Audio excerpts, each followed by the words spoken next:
Hey guys, welcome to another edition of This Week in AEW. I'm your host, Ethan Black, and today we're going to talk about Dark Elevations, Dark and Holiday Bash reviews, and also talk about preview for tonight's Rampage.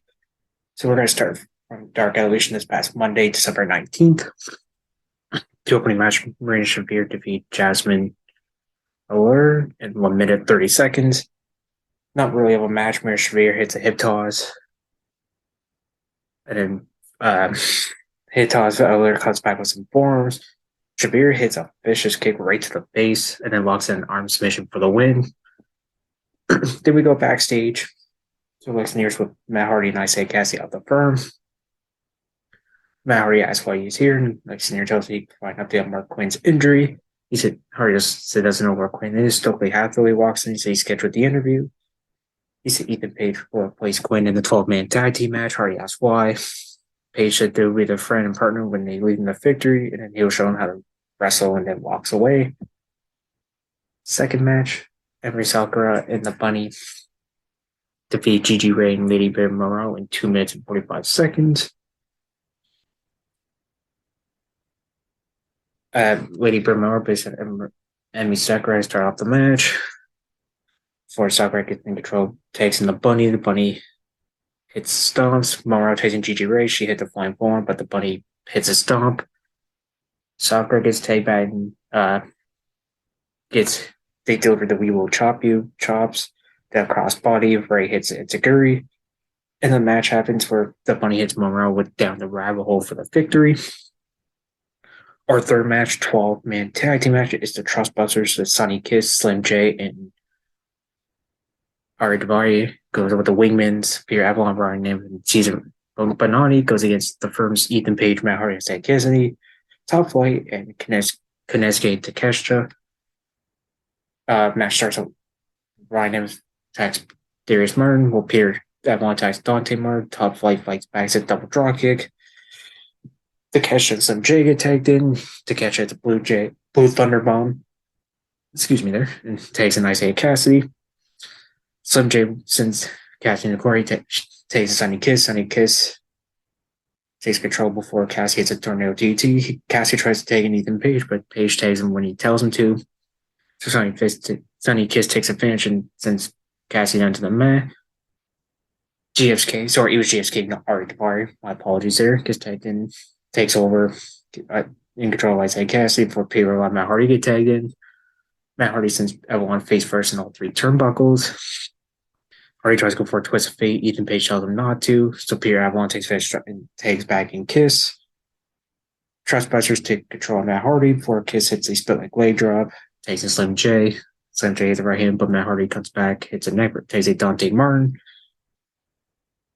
Dante hits a standing backflip on Pierre Avalon before taking his brother Darius. Darius a super kick. And he comes out with a tope suicida. The cash hit gets taken, looks for a slight Caesar bomb, pushes him at Pierre Avalon away. And then he gets later with a vertical suplex. Isaiah Cassidy gets taken, hits a side effect, hits a crossbody. Page tells him he's ready for the and hits the twist of fate to get the win in 7 minutes and 45 seconds. Not a bad 12-man tag. I do like this. Not really a big fan. I don't mind the story of the firm, but I'm glad it's just staying on dark. And after the match, Ethan Page taunts Hardy with a delete chance as Matt Hardy angrily stares at him. Our fourth match, Eddie Kingston and Ortiz to go against Hagen, Chino, and Steven Andrews. Ortiz, Steven Andrews they lock and get the smash started before Ortiz hits a back elbow. Andrews takes control. Chino and Kingston get tagged in. Kingston hits a chop, but Chino comes back with a kick to the chest and then hits a hurricane a draw kick. Kingston hits a knee, followed by belly suplex. He takes an Ortiz. Ortiz takes control of Chino. For Eddie Kingston gets tagged back and hit a double suplex. Chino and Kingston slap each other. Andrews gets tagged in the match. Kingston hits a chop and takes an Ortiz. Andrews hits a drop, but Ortiz hits a backbreaker for the win. In 3 minutes and 50 seconds. Then our fifth match for the Ring of Honor Women's title, Athena, the new champ, who defeated Mercedes Martinez in final battle, defends against Fern Vixen. The match started with a code of honor shaking hands, and then Athena hits a rock kick. Uh, and then for Finn to the ring, Athena throws her into the barricade and then kicks her in the face. Perfect hits the clothesline and trips her. Athena goes face first in the mat. And then Athena takes control, hits a German suplex. Powerbomb Supercade locks in a crossface, and Vixen had no choice but to tap out. So Athena retains in 2 minutes and 45 seconds. And after the match, Athena lays out Vixen with a DDT. I do love this new attitude from Athena. I'm so glad she's the Ring of Honor Women's Champion. And her sixth and final match, the main event, Blackpool Combat Club's Claudio Castagnoli, the Ring of Honor World Champion, and Rhea the Pure Champion, goes against the workhorsemen as JD Drake and Anthony Henry. Yuta and Henry start the match. They walk up before they exchange submissions. Henry hits an uppercut. Yuta fires back, hits a body slam, then takes in Castagnoli. JD Drake gets taken, hits a chop. They go back and forth to Yuta makes the blind tag. Blackpool Combat hits an assisted DDT. JD Drake works over Yuta. Hit button takes in Henry, and Henry hits a kick to the spine. Falls on the core, takes it JD Drake. They go back and forth till Claudio gets in, runs in with an uppercut. Then he falls up with a body slam by Henry makes save. Yuta takes out Henry while Castagnoli does a swing, and JD Drake taps out. So Blackpool Combat Club gets the win in 7 minutes and 55 seconds. Fun little main event here at the first Dark Elevation for Christmas. So if I had to recommend any matches from this week's Dark Elevation, I would say go check out the 12-man tag, the Ring of Honor Women's title match, and the Battle Club first Workhorsemen. So that was Dark Elevation for this past Monday. Then we go to Dark from December 20th from Orlando, Florida. They're back at Universal Studios. We had 11 matches. So the first match, Kenny Omega goes wrong with Hangin Shino. This match started with walk up for the exchange submissions. Kenny Omega hits a short tackle, then he offers his hand. Shino looks excited, but Omega moves out and pushes him. Shino takes control, works over Omega's shoulder by hitting a bunch of kicks and a draw kick. Shino tries to go for a hurricane off the stage while Omega counters on the powerbomb. Before he throws him back and hits a buckle bomb and then throws him back outside, throws the barricade. The exchange elbow strikes. Before Shino hits a bunch of kicks. Omega flying elbow. Shino hits a DDT. He sends Omega to the outside and hits a IEC moonsault. That was beautiful. They get back in the ring. They're here on top rope. Omega hits a superplex. Only got a 2 count. Shino hits a roundhouse kick, then hits a snap suplex. That only got a 2 count. Shino hits kicks to Omega's face, but Omega flies by snap dragon suplex.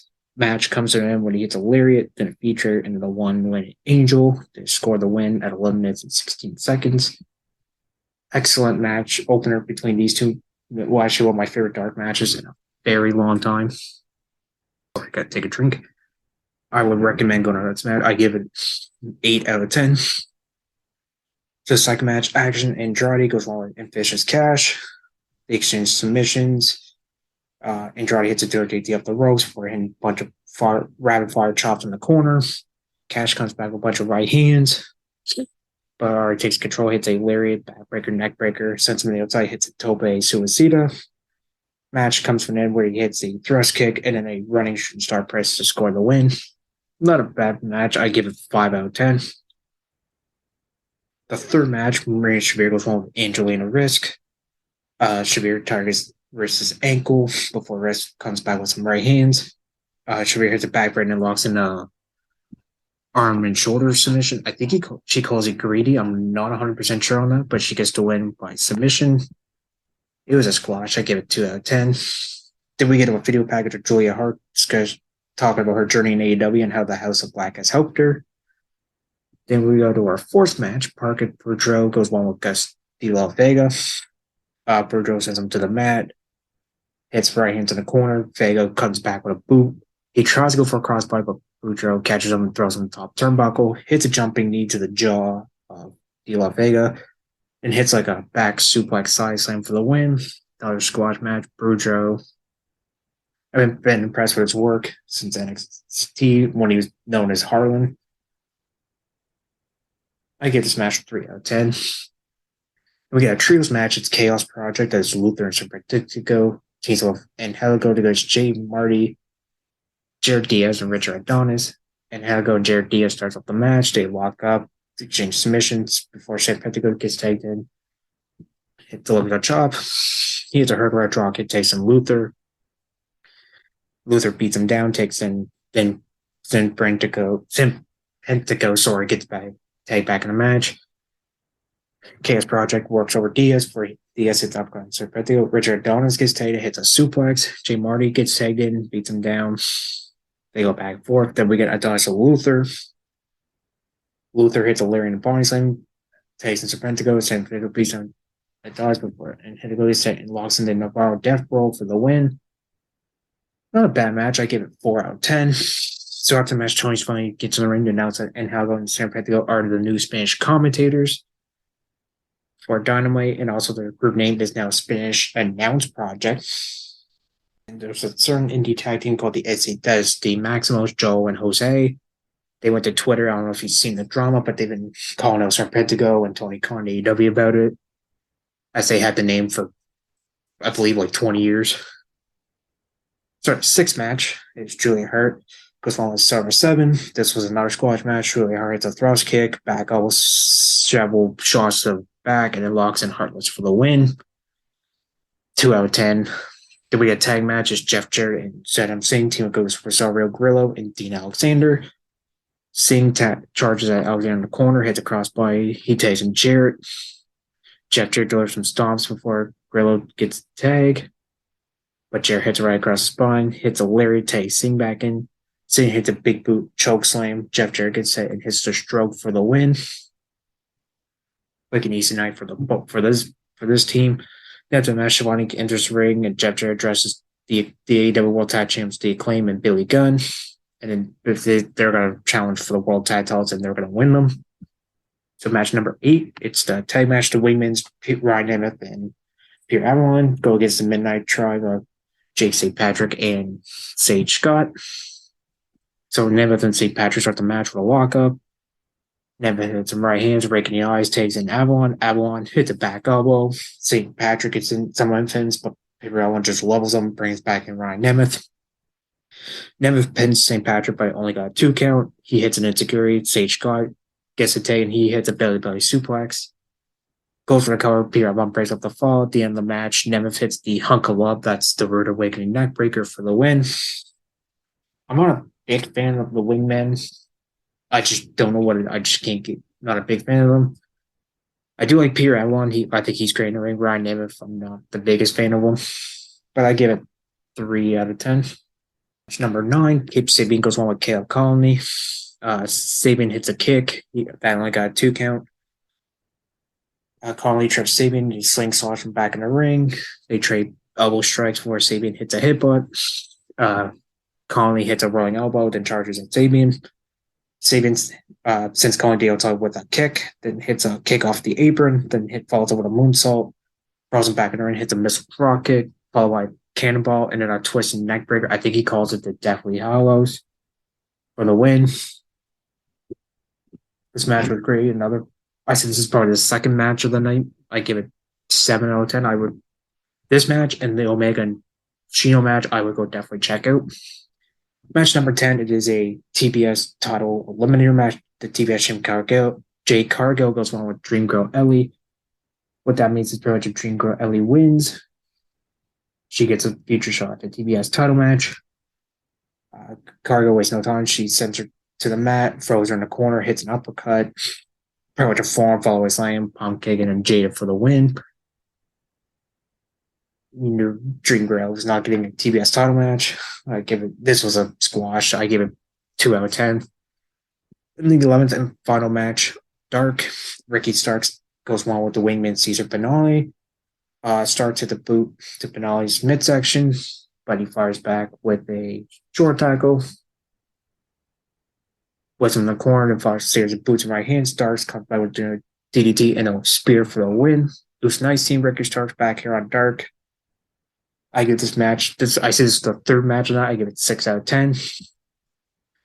After the match, Ricky Starks grabs the mic the last Wednesday and goes playing playing as he has a lot on his mind, but he's sharing on tomorrow's Dynamite. He probably be absolute great because he is absolute Ricky Starks.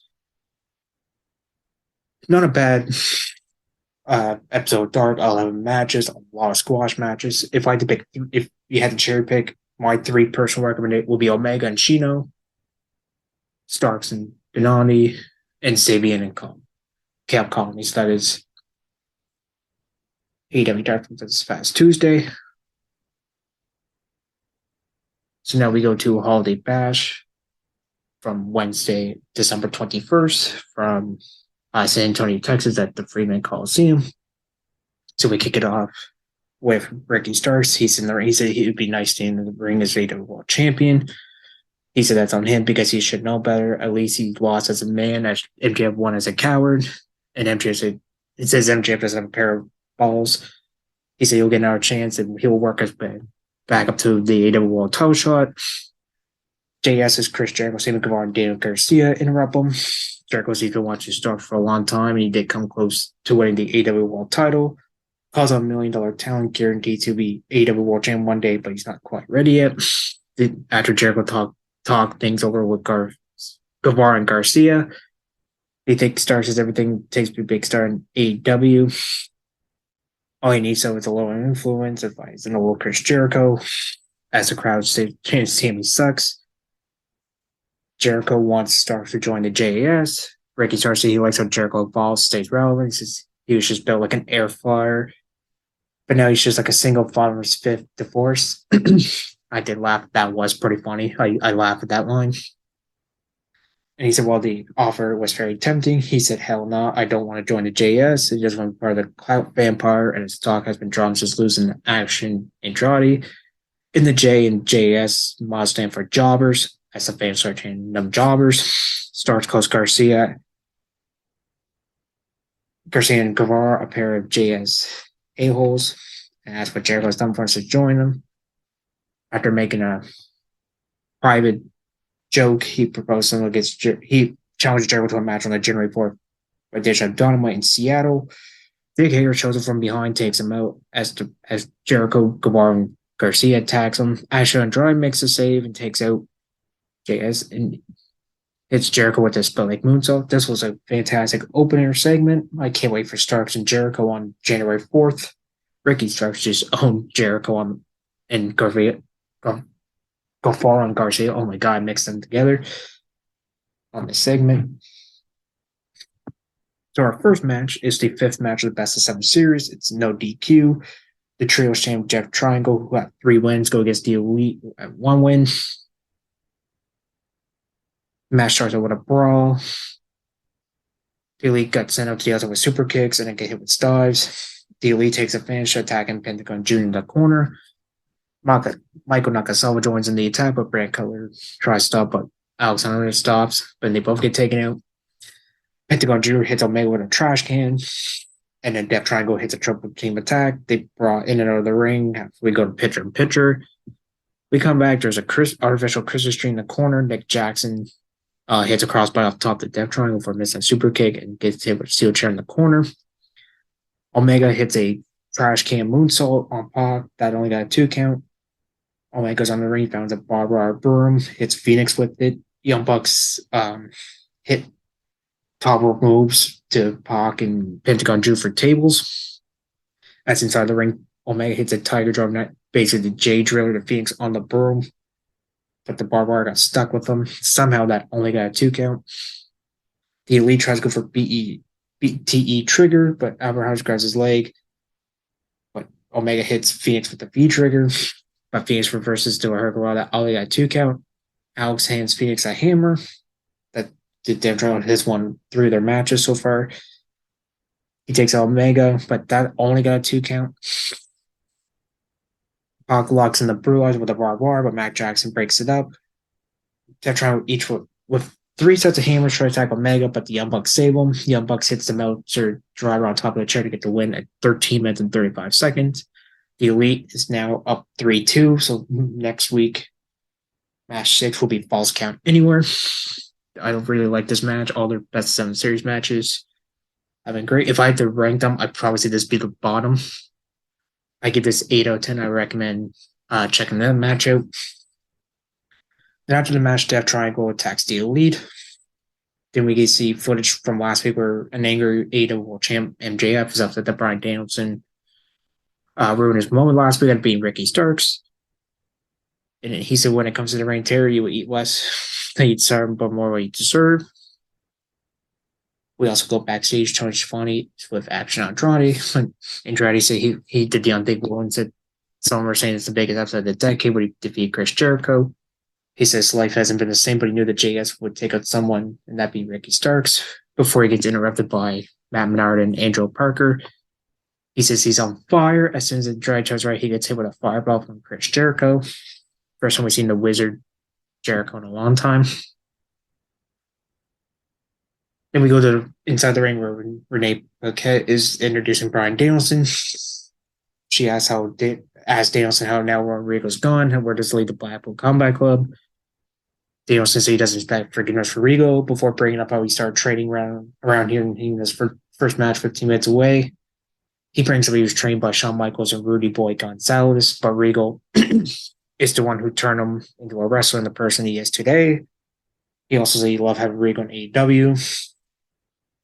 But he said one thing he told her there are consequences. Benefit the firms. Ethan Page Stokely Hathaway comes out. Oh, there we go. Sorry, I lost my train of thought there. Ethan Page tells off his recent accomplishments and they said that any of it. He said if he faced JF last week, he would have been a world champion. They tell how Dale's a cut the line, how vegetable man should stay home and go to Trader Joe's. I laugh at that. Daniel said the Stokely's bald head is causing clearance offended by the vegetable man line. And then Page said he will literally turn Daniels into a vegetable as Daniel jokes about Page drowning him and he could try to do it right here, right now. Page chases getting ready, but the crowd wouldn't let him talk, so Page tells him shut up. He said they were going to do it next week as Antonio. San Antonio, Texas sucks. As we see MJ watch backstage, so we know next week Bryan Danielson and Ethan Page will go one-on-one. Then somewhere else backstage, we see Jon Moxley double the $300,000 Three Kings Chris Casino Trios Battle Royal Rampage.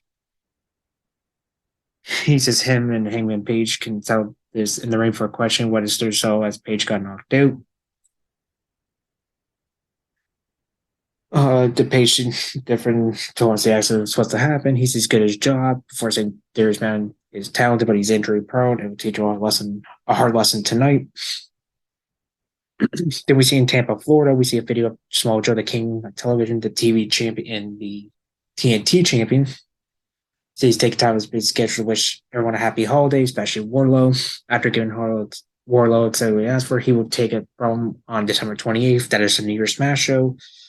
All the holiday cheers in. So our second match of the night, FTW Team Hook goes one with Exodus Prime. Hook takes him down, corners him with punches. He throws him down, hits a suplex, a lariat, and then locks in the Red Rum for the win in 1 minute and 10 seconds. I give this match 2 out of 10. It was just a quick squash match. Then after the match, we see Lee Moore and Big Bill in the Firm attacking Jack Perry backstage as Stokely pours up big chips. Then we see Big Bill chokeslam Perry in the dumpster as Hook makes his way to the back. Jon Moxley comes up for our next match against Darius Martin. A little preview of that trio's Chris's Battle Royal. Moxley hits a snapmare and a kick to the back of Darius. Darius runs right, but Moxley smacks him. Darius drop kicks Moxley to the outside, but Moxley grabs him, throws him to the barricade. They fight in the crowd where he hits a suplex on the concrete floor. Dante gets a Moxley's face, but that would distraction work as Darius hits a suicide dive to him. Moxley gets back in control, hits a superplex. Darius escapes a brainbuster. They have a form exchange. And then Moxley goes after the knee, but Darius takes him with a Pele kick. Darius hits a flatline for a 2 count. Moxley blocks a crossbody, stomps on the face, and then hits a Death Rider for the win in 8 minutes and 50 seconds. Not a bad match. I give it 6 out of 10. Just a little preview for that Battle Royal there on Rampage. Then we get our Sorry, ladies and gentlemen. Then we get another chapter of the Book of Hobbs. He said Powerhouse Hobbs' first memory was seeing his uncle choked to death, and he's been beaten, robbed, stabbed as a child. Only monsters would do that. What they did know is that they created monsters themselves. Now it's time to spill everyone's blood, and goes to the next chapter of Book of Hobbs. I really like this segment. Then we get our fourth match, FTR, who are currently the IWGP Tag Team Champions, and the AAA Tag Team Champions goes against the Guns, Austin and Cole. Dax Hart wants to start things out. The injuries from the double dog car match and final battle was getting to him, so Cash Wheeler starts. Since Cole into Austin. FTR hits clotheslines and Guns to the outside. They brawl around the ringside area. But the Guns take advantage as Cole slams Cash onto the ring apron. But Harwell gets back in control, hits a stop in the corner. But a distraction from Austin allows Cole to hit a drop kick. The Guns take control of Cash Wheeler. Wheeler runs and drops Austin to the turnbuckles. Misses Splash in the corner. Harwell gets tagged back, hits him right hands and chops at Austin until Cole comes back and attacks him. But he hits him with a lariat. He walks at sharp. He tried to go for a sharpshooter on Austin, but Cole sent him out of the ring. Tries to go for a power drive outside the ring, but Cash Wheeler hits a tope suicida. Then Austin slams Harwood into the stairs. Yeah, he's going to go for switching music, but he tells Harwood to lock it in. Or suck it, and then locks in the sharpshooter. It was pretty sloppy. Till Cash Wheeler breaks it up. He launches Cole out of the ring, but he dives from the apron. Wheeler crashes into the guardrail. Inside the ring, Harwood tries to go for a pile driver, but his injuries stop him. So he goes for an carnival, but Austin reverses it as he holds on to his brother for the win at 9 minutes and 10 seconds. I was not a big fan of this match, to be honest with you. I give this match 5 out of 10. We go backstage, we see a video package on J. rapping to the Acclaim's theme. To be found on Rampage, it's going to be Jeff Jarrett and Jay Lethal team to go against Anthony Bowens and Billy Gunn. Then we head to the ring. Tony Schiavone's in the ring. He introduces Rick Ross before Keith Lee makes his way to the ring. Rick Ross said they had been discussed for introducing Shane Strickland. Swerve's music doesn't hit, but Rick Ross caused basically a big mother effort. As you seem to see the videos on Twitter. Swerve does eventually stroll out and said we're doing it keep Lee's time, but they're doing it Swerve's way. He tells Lee that he needs to keep his on back of his head. We thought Rick Ross was going to attack him, but instead it was Parker Boudreaux. He had the same merch on the Swerve hat, but Lee fights him off before being attacked by some unknown guy that was covered in tattoo.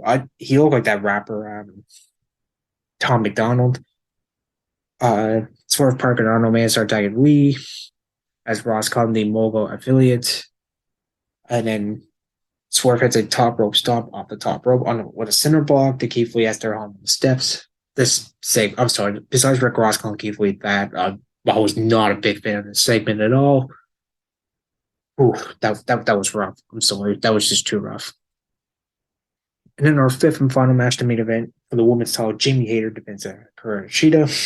Shida takes Hayter to the outside, hits her with a knee strike. They go back inside in the ring before we get a picture. We come back. They are changing. They go back for strikes. Hayter hits a power slam for a 2 count. They go on the apron. Before we go to another commercial break, Shida hits Hayter with a brainbuster on the apron. That looked like that hurt. Hayter misses a moonsault. Shida hits a right knee. That only got a 2 count. She was going to go for the katana. There we go. But Hayter fell on her knees. But she was tricking her as she hits a backbreaker and slam later for a 2 count. Hits a choke, slam backbreaker for another 2 count. Shida counters the layer with a knee strike. Ass kick, and then she's gonna go to the katana again, but Hayter ducks it. Brick Breaker gets on the aim distraction, but Shida brings her inside, hits her with a springboard kick, and then she's got to tag with a candlestick, but Hayter stops it, hits her with a powerbomb for a 2 count.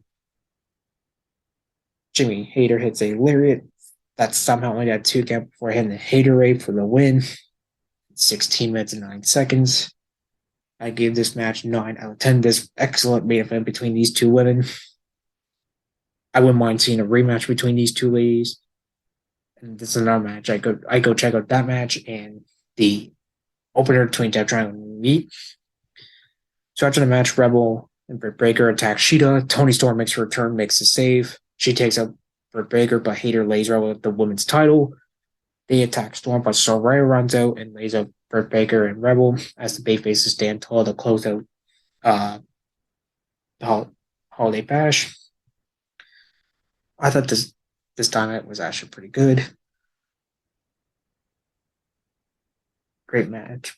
A lot of great action. Like I said, we're getting the opening match in the main event. So I'll run on the cards for tonight's Rampage, December 23rd. We have a 8 trios, $300,000 Three Kings Chris Casino Battle Royal. So the trios are best friends. That's the All-Leg Champion Orange Cassidy, Trent Beretta, and Chuck Taylor. Blackpool Combat Clubs is John Moxley, Claudio Castagnoli, and Ray Yuta. Late Faction in Gorabe, so it's Roosh, Drasco, and Pressure Fans. Dark Orders, Josh Silver, Alex Reynolds, Nino Uno. Spanish Announce Projects, and Helga Luther, Sempre Tico. For Rossi Athletes, Tony Nese and Josh Woods. Tino R. Davari. Top Flight and AR Fox. And The Butcher, The Blade, and Kip Sabian. We have a TBS title eliminator match, another one. It's Jake Dishonored against for Vixen. Pretty much if she wins, she gets a TBS title match. And Anthony Bowens went up the World Tag Team Champions teams with Billy Gunn to go against Jay Lethal and Jeff Jarrett. In next week's New Year's Smash, the only match to confirm our 6th match of the Best of 7 series, Falls Count Anywhere. Trios champion Death Triangle with 3 wins, go against D-Lee with 2 wins. We got Samoa Joe defend the TNT title against Warlow. And Brian Danielson goes 1-on-1 with Ethan Page.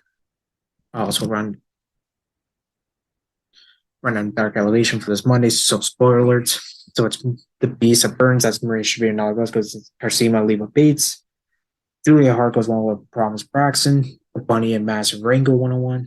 Nesuke Takeshita versus Frank Kazarian. That match actually looks really good.